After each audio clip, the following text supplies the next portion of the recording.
The Juniper Robotics team from Sycamore High School just earned the number 4 ranking in all the world of robotics after competition with robotics teams from all around the globe during the Robotics World Championships in Houston, Texas at the end of April.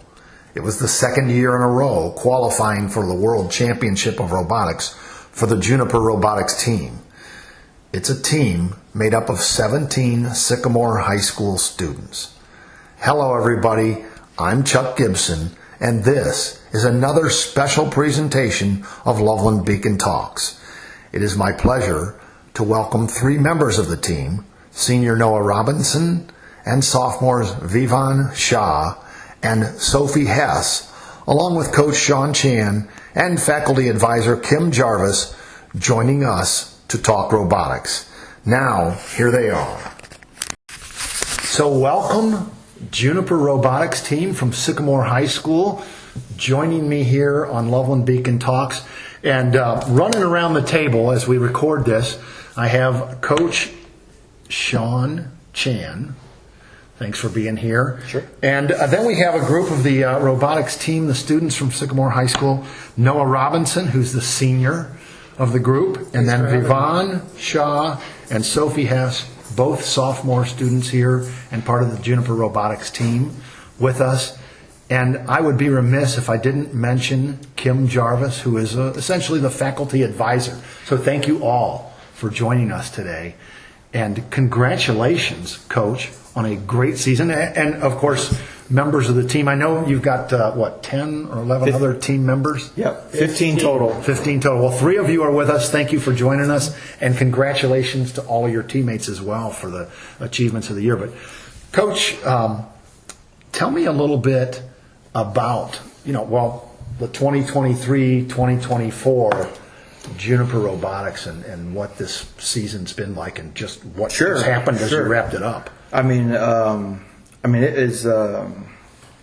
It was a fabulous season, and I don't know if folks know, but last season we also went to Worlds. Oh, wow. And so it's that struggle of repeat, like when you watch the NBA Finals or the Super Bowl, how often do you have the repeat? And so, the theme of this season was, it's not about trying to repeat and set these high expectations that now that the folks around us are kind of now setting for us, it's trying to be true to ourselves and trying to make sure, the purpose of this is not if we win or lose, but it's because we're learning and practicing the technical skill, the soft skills, the hard skills that's going to take us to when it really matters, when you go out into the real world after this, after college, after whatever. So this season we tried to ground ourselves, the season starts in around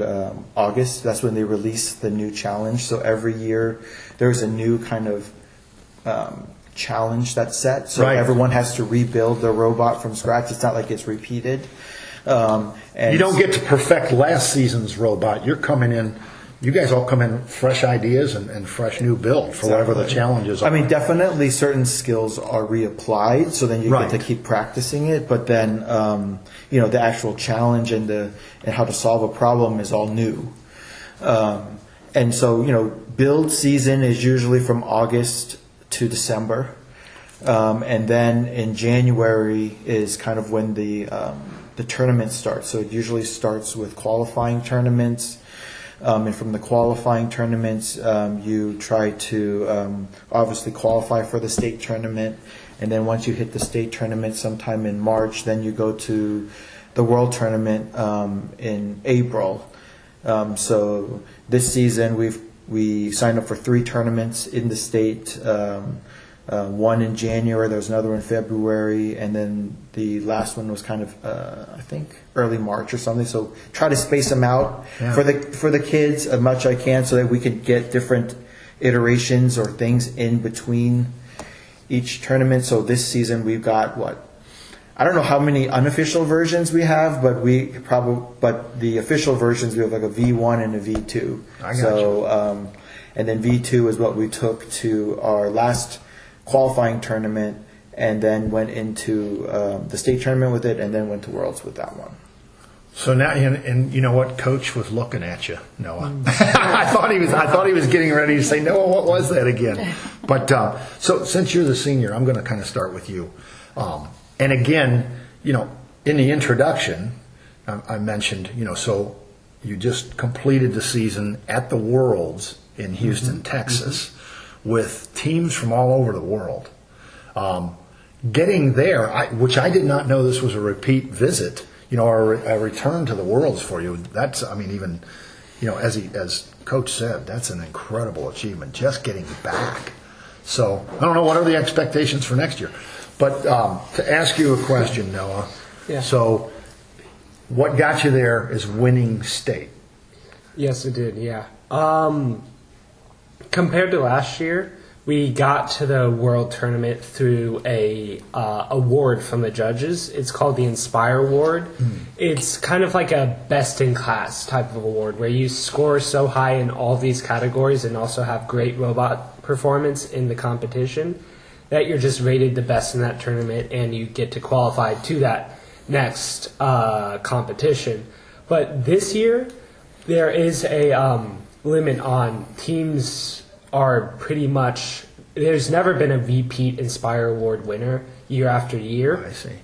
So we definitely had that new challenge of we need to qualify through one of the only other means is through winning the robot game and trying to basically not only be the top in all of our qualifying matches, but after those matches, we break up into teams and do a almost bracket style to get the champion. Right. We had to beat out all those teams as well to get that top spot, which was the only qualifying spot that could make us go to the World Championship.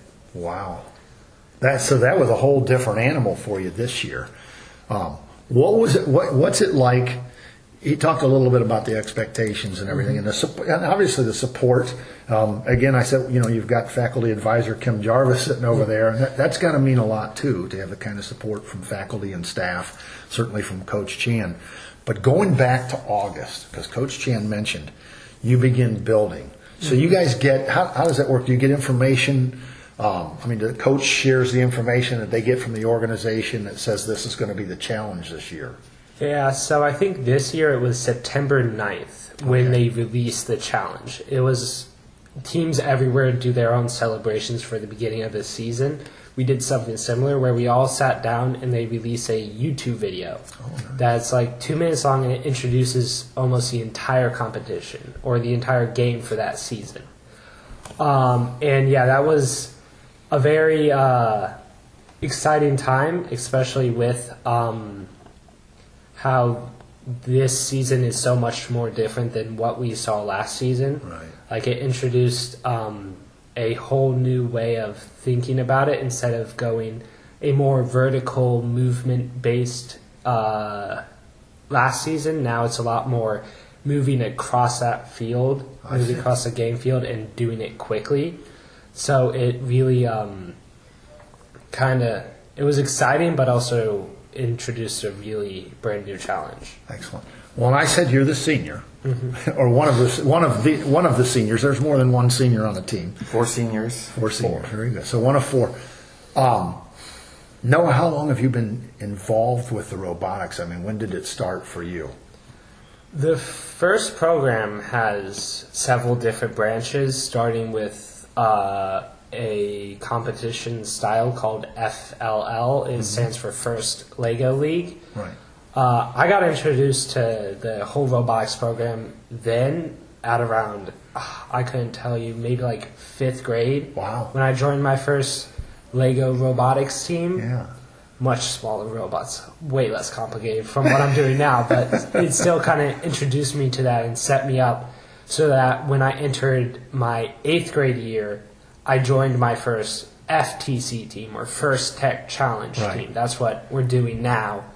And from there, it's been 5 years in the program, 4 years on the Juniper Robotics team, and just getting all that experience and learning so much from that has been not only helpful for competing in this season, competing last season, setting those expectations high and moving past them, but it also really helps me out now that I'm entering college into engineering. It really kind of set me up with a lot of those important skills when it comes to communication, teamwork, and just all in all engineering best practices and that type of thing. Perfect. And we're going to get back to some of that with you, I think. But right now I want to go over to Sophie. Let's get a female voice involved here for a minute and share a little bit about your own personal story, just like Noah did now. So how did you and when did you first get involved with the robotics? So I was like a little bit involved in FLL, but it didn't really last. And then my brother was really into it. He's also on the robotics team, the Juniper Robotics team. Now your brother is older than you? Yeah, he's a year older than me. Okay, so he's a junior. Yeah. All right. So I was first introduced in to FGC in high school from my brother because he was like very committed to it. He would like stay really late, and like I would like sometimes like come and see like what they were up to. What are you doing? And so then the next year I decided to join, and I'm less on like the mech team. Like I'm not really involved with the robot as much, but I do like social media.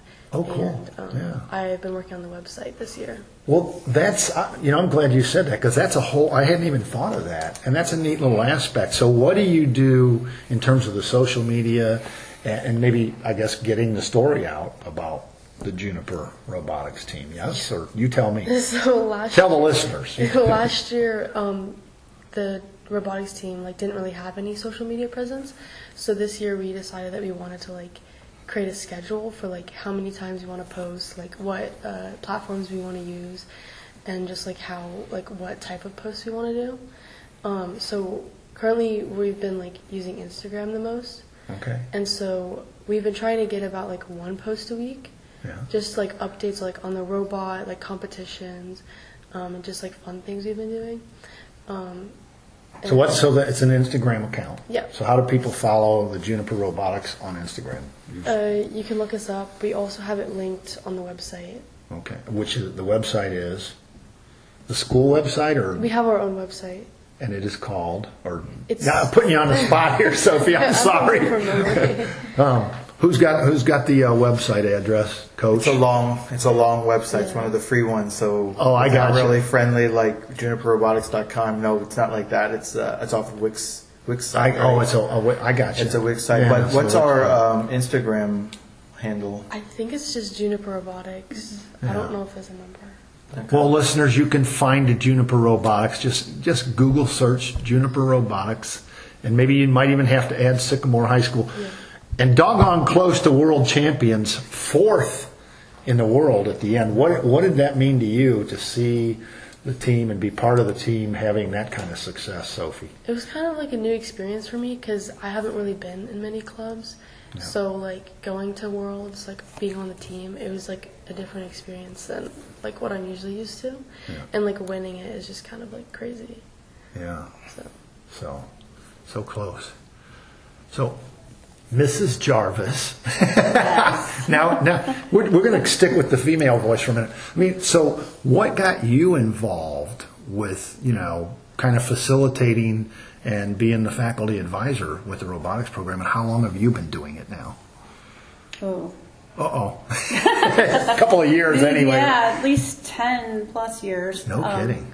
Yeah. So, and FTC, my first exposure to it was with Loveland Robotics, and going to their state tournaments, and then seeing the power of this program, the kids making all these executive decisions, and just being able to create and problem solve, and it just tied right into my curriculum, which I actually worked with another program, got into the VEX programming, Right. which is Project Lead the Way, and saw the value of the kids running basically a small business. Like you said, the marketing and the creating web pages, the whole marketing, advertising, and then you have the mechanical where you're working on the engineering aspect engineering of it, aspect right? of it, yeah. But then there's the the whole problem solving and creating and all that. So anyway, the value of the program. And I'm getting off topic there. That's okay. My passion for the program. But well, that's what we want to show through. And, you can hear it in each of you, why you're part of it and the interest and the passion that you have for what you're doing. So let's keep going, Kim. Well, so now I'm running the junior high teams and trying to feed into the high school teams. So yeah. Well, in 10 years, wow, you've seen a lot of the students come through. So is there a story, I'm just real quick one, is there a story, one of the kids, that now has graduated and gone on and where you've seen them really put it to use, or do they keep in touch with you, or how's that going? So my first FTC was Krishna, who actually his story is he was traveling to Dayton every day for FTC Robotics. It was another team. And I was doing the video announcements, so I was going between the high school and the junior high. And I'm like, Krishna, why are you driving to Dayton every day? Because he had a lot of success with another team called the Power Stackers at the time. And he's like, well, because that's where my team is. And so I'm like, well, what did you think about starting one here at the high school? And him and I kind of pulled together with his mother Suba, who we were like, okay, well, let's start another team. And because we had another team, A's of Blaze, and then we had a team that we had so many people signing up at the time. This was all pre-COVID. We're building momentum again. But he came and he's like, all right, let's do this. So we started Juniper back in 2019. Wow. And at that time, they were having some good success, and then COVID hit.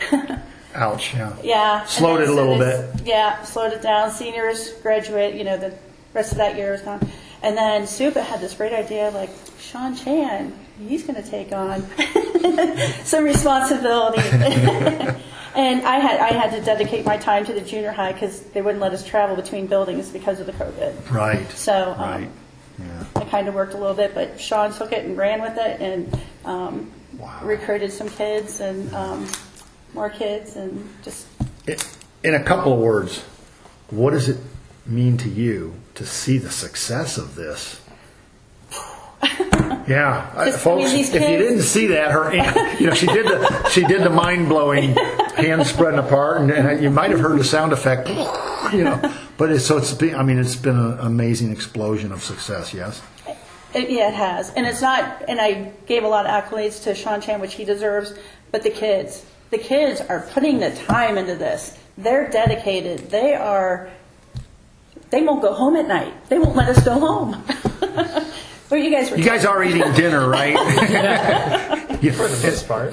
And now the season ended at the Worlds in Houston about 10 days ago, and I'm keeping you here at school again. Sorry, but again, so thank you so much for joining us. But Vivan, you have sat very patiently and very quietly. Mr. Shaw, I am impressed just with your patience and that peaceful sitting aside. A little bit, so where did it start for you, and how long have you been? Yeah, so I started in 7th grade, and Mr. Service was my first coach, and another coach called Mr. Gupta. Those two were my coaches back in 7th grade. And 7th grade was, let's just say, tough, because that's when COVID hit. Right. So we were all in this masks and all consolidated. It was a unique experience, let's just say that. And the challenges you bring in was a lot, but then also teach us a lot about first, and just seeing how well we can work with each other and stuff like that.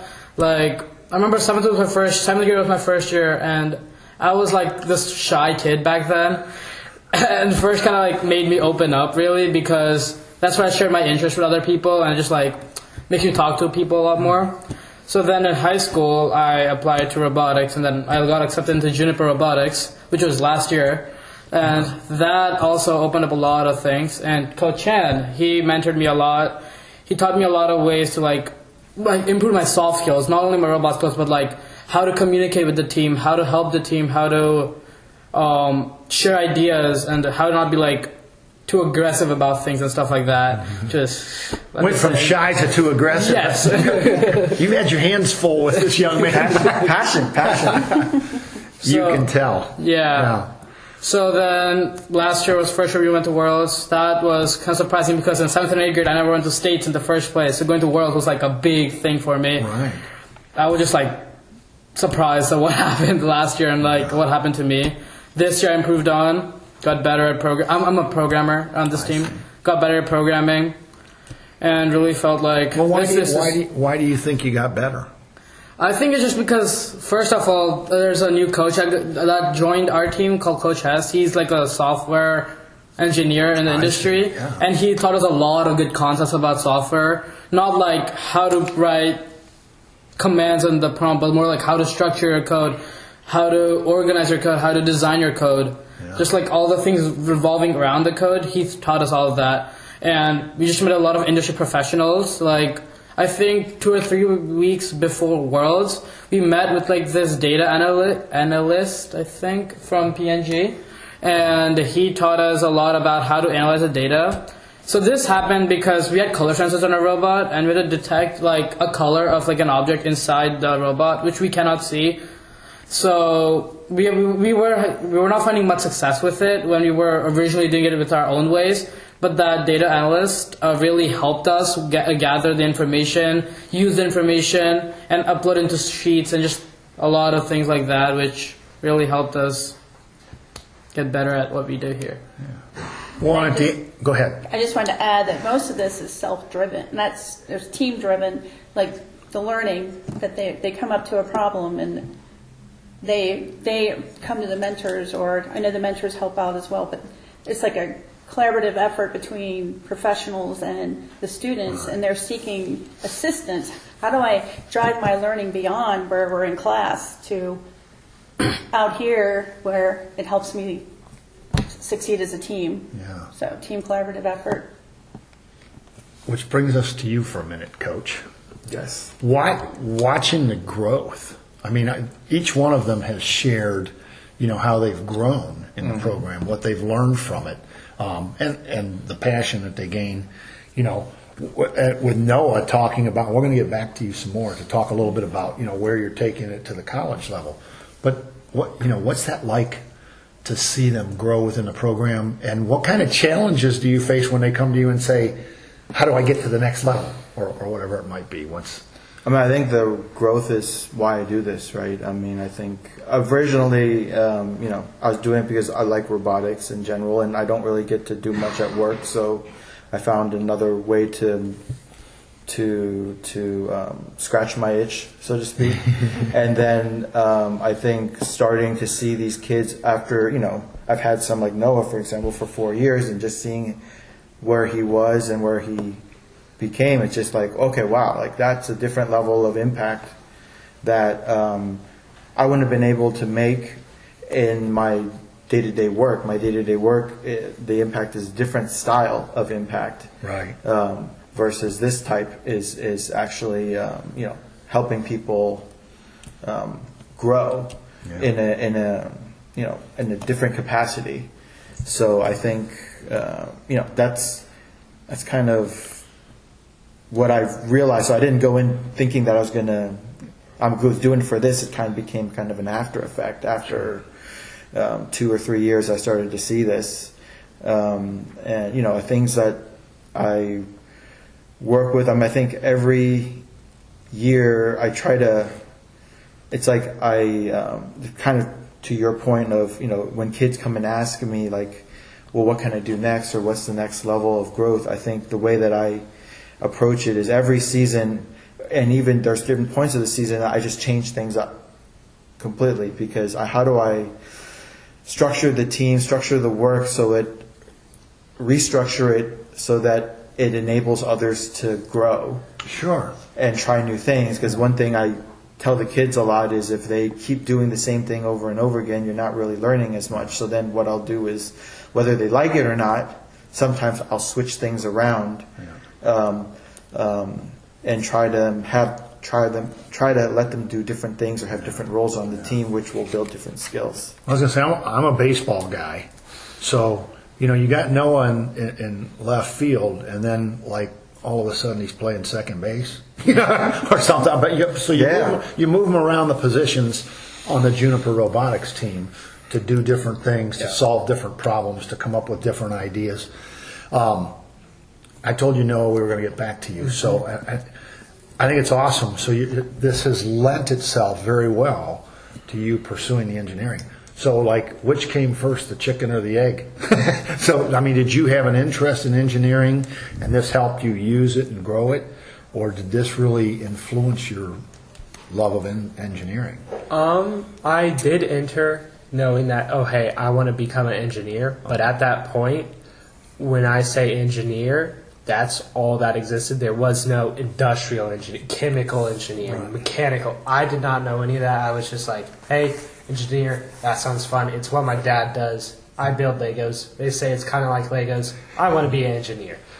But entering into this team, and especially with Coach Shan's guidance, being a professional mechanical engineer and all, it really kind of gave me that insight in saying, oh, hey, I really do want to become an engineer, and not just any old engineer. I want to become a mechanical engineer, and I want to do work with these mechanical objects, work in with computers and design and manufacture and create these almost mechanical objects to help or solve problems. Right.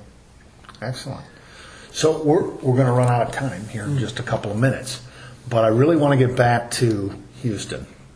I wish I'd have been there with you guys. I mean, it just seemed like it was just so much excitement. People from all over the world, and then ultimately, you guys are going to tell me. I don't want to say that I know something about it. What are the tenets of a competition? I mean, what are the things that you had to do, and then a competition lasts like what, minutes, right? Yeah. Mm-hmm. So 2.5 minutes. So there you go. So who's going to tell me what happened in Houston? All right. So and you can share it. Don't feel like you have to go the whole way, Noah. But or that you're left out, Sophie. But I'll talk a bit about how matches are formatted. Okay. Like first Tech Challenge and just first in general has a very unique way of doing these competitions. Every match is 2 separate teams against 2 separate teams. Okay. And during the first half of a competition, you play qualifying matches. These qualifying matches, team alliances, which are these 2 team groupings now, they're called alliances.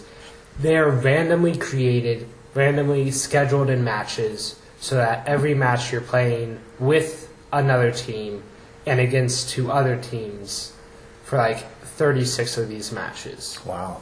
These matches then feed through those matches, winning, losing, tying, places you with these ranking points. And the 4 highest ranked teams from all these matches are then chosen as we move into the second half of a competition as alliance captains. These 4 alliance captains now get to choose 2 other teams from the pool of all the other teams that are at that competition to create an alliance for this bracket of a second half of the competition. And then these 4 new alliances are then play each other and kind of knock out each other until you're left with 1 champion alliance and 1 alliance captain who is like seen as the top winning team of that competition.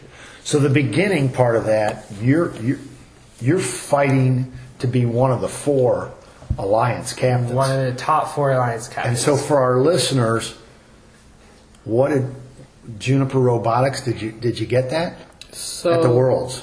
So we placed second. We were the second place team at Worlds. So last year, actually, we were like 16th. So this year we actually improved a lot. in that aspect. So we were 2 out of, I think, 56 teams, if I'm not wrong. 56. So. Around that many teams in our division. There are 4 divisions. So in a qualifying tournament, there's only like one main division. At Worlds, as like 292 teams, there are 4 different divisions. So with like 56 teams each. Yeah. With like 140 qualifying matches each. Wow. So it was fun watching all those matches also because, boy, those robots are good. Now, so here's the thing. So, like, in Houston, Saturday was the end. Yes. And Friday was the first competition? Friday was the 3rd day of our qualification. Okay, so Wednesday, Thursday, Wednesday, Friday were yes. qualified. I didn't really know the schedule. Yes. Obviously, I did not know the schedule. So, I mean, all right, so like Wednesday, Thursday, Friday started at what time? Like, what time did you get going in the morning for 8:30 competitions? in the morning, I think, was when it started. It ended at like 4 or 5-ish. Okay, so, But so like, it wasn't until like 9 o'clock or 10 o'clock. And then you also like gap between each matches because like you I think only play like 3 matches a day, and you have like 6 hours like of time frame to like play those matches. So you get like an hour or 2 between every single match. So you get to like look at other teams and learn from them because you're like obviously not the best, right? So you want to learn from other teams who are like the best almost and like apply it next year, which is I think what we did last year, and applied a lot of learnings we had from there this year, which helped us also become better at what we do here. Yeah. So what? We're going to come to you to wrap up the world's story. Are you ready for that? Yeah. I mean, you've been messaging it out on Instagram while it was happening, right? So we're going to get to that. I want you to share some of that the best you can recall. But what was a standout moment for you? And it didn't necessarily have to be when your own Juniper Robotics was competing, but what's a standout moment from that World's weekend in Houston? I think it's actually not all the robot competition, but it's more of like what we did outside of the robot competition and just how much we learned from it. So like more of it being connecting with other teams, learning from the other teams. So for example, we held like a scrimmage, which is like practice matches with other teams. And then luckily, like a programmer from another team was there, and she is a senior, so she had like 6 years of experience under her belt. Yeah. So like she told us a lot about software, which is like was mind blowing to us, like what they are doing because we are like scratching the surface almost compared to what they're doing. So we learned so much from them that it's really gonna help us next year. And then just like so to wrap it up, it's all about that learning process and how. Like the other teams are willing to actually teach you how this stuff works. It's not like it's all to myself and I'll keep it type thing. I hear a lot from all of you about the learning. Obviously, even from Coach and from Mrs. Jarvis, sharing it's about the learning. I forgot to ask you that, so I'm going to go quick back to you, Noah. What's the thing that stood out for you on the World's weekend in Houston? What stood out to me is. Throughout most of our season, we remain mostly in this Ohio community where we play with the Loveland team, the Mason teams, the local community teams. We're just kind of learning, communicating, collaborating with all these local Ohio teams. But once you make it to that world competition, you really get to expose to all these, like there were, 219 teams there from all over the globe. It was amazing how many different ideas, solutions, approaches to this one competition there were, and how they all because all those teams were like the best of the best. You knew every robot there worked. And it was crazy because the team we were next to, their robot, they had no screws on their robot. It was zip tied together, but then it won some matches, and we were like, whoa, we never thought that was possible. It was always screws and nuts. Yeah. Like the Loveland team, team's called Nuts and Bolts, right? Shout out to the Loveland folks. sorry, Sycamore. Just learning that, hey, there are a million approaches to this competition, and getting to see how different people approach it really opened my eyes to just there are infinite possibilities, and no matter how you design it, there's always going to be something different. But what you can do is you can learn from those other ways and kind of use that to make yours either operate it just a little bit faster, work a little bit smoother, or maybe even completely redesigned to work in other principles that may just make a competition easier to win. Excellent. Sophie Hess, back to you finally. So what's your story from the Worlds? And I mean, was the Worlds a stage for you where you were really, using the social media? Tell me what was Worlds like for you. So for me, since it was my first year, I wasn't really even though I am doing social media, I wasn't completely posting every day for Worlds. Right. But all of the posts beforehand, it was our journey up to Worlds. Yeah. But for me, I was just trying to experience it, because most people on the team, there were a few new people that joined this year. So a lot of people had went to Worlds last year. So I was just experiencing Worlds for the first time, while a lot of people had already been there. So I didn't get to post as much for social. What did you have to do in the pits? I saw you working in the pits. A lot of us had pit duty is what we called it, or we had a pit schedule. So because a lot of other teams will come around to talk to us about our robot and our team. So we had a lot of posters up in our pits, and so we'd explain about our business, our outreach, and the robot to other teams that were interested. That's another unique aspect, because obviously one of the big things that that you guys share, especially at the Worlds, is sharing the experience with people from all over the globe, and like a sponge soaking up whatever they had to share with you. And you just talked about I really didn't get to do the social media, but you got to experience it. So tell me, in your own words, what was that experience for you this year? Especially it's kind of like the newcomer in the first year part of it. What was that like for you? It was definitely different, because I went to all the Ohio competitions, and compared to that, it was very different, because some people didn't even speak English. Right. So the cultures and stuff, and just the way people, because everybody on our team, we all kind of have share some ways of thinking about the challenge that was for this season. Right. But a lot of people had different ways to attack it, and so it was Sure. cool seeing all those different ways. So you're looking forward to next year? Yeah. And you're hoping to go back to Worlds again, right? For sure. Yeah. And you're headed off to college now. Yes. So do you know? Your choice has been made? I'm staying pretty local. I'm going to UC College of Engineering, which is darn good. Mm-hmm. Yeah, that's what I've been told. Well, congratulations. Thank you. Well, I'm a UC graduate, so I'm here. I see. We do that. All right, go all the way. Okay. But I'm a graduate. You got to finish. You can't just be. Anyway, Coach, I'll let you sum up. Is there anything that that you want to share that we didn't really talk about from the season or from the experience of Worlds this year? And you know what? And I didn't ask you. I'm going to do. Well, how about for you? What stood out from the Worlds in Houston for you?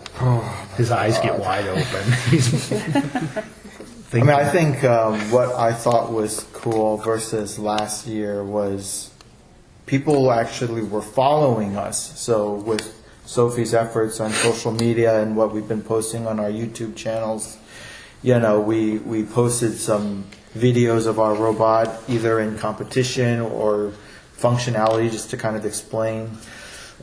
People would come up to our booth or pit and kind of go, I love your robot because it does this. And I'm like, well, how do you know? But, I watched all your videos, blah, blah, blah. And I was like, oh, cool. And then I thought I think that was just neat. A little team from Cincinnati, Ohio, and there's people from around the world that are kind of following our progress or our journey. I thought that was pretty cool.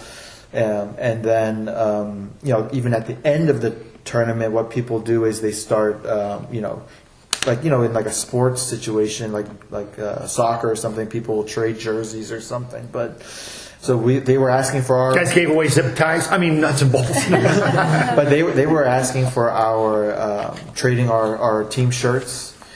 I mean, those were free. The fidget spinner you got there, but they were asking for parts of our robot or spare parts of our robot that we wanted to give to them. So I thought that was kind of like cool, and it was coming from teams that were clearly much more, I think, experienced than we were, and they were coming to us to seek us out. I thought that was a great, testament to the kids on how much. How as a unit we've been working together, and how people see us or see are maybe inspired by how we operate in some ways.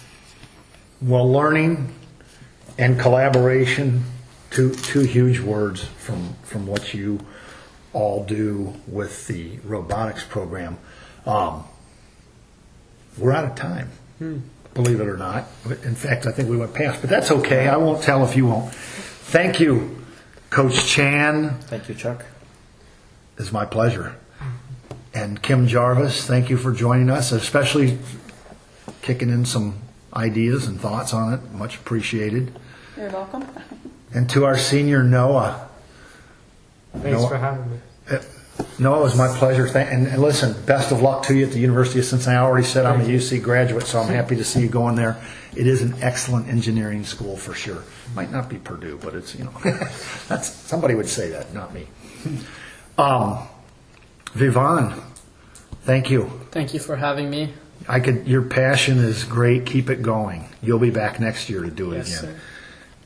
Sophie, I'm going to be watching for those social media posts next year, and I'll know where they're coming from. So thank you so much for joining us here on Loveland Beacon Talks. And until next time, Juniper Robotics Team, thank you so much to you and to all your teammates for a great season past. Thank you. Thank you. Congratulations, and thanks again to Juniper Robotics of Sycamore High School for sharing your World Robotics Competition story. I'm Chuck Gibson, saying thanks for listening here on Loveland Beacon. Loveland Beacon Talks is a presentation of Loveland Beacon Digital Media and Gibson Communications, LLC.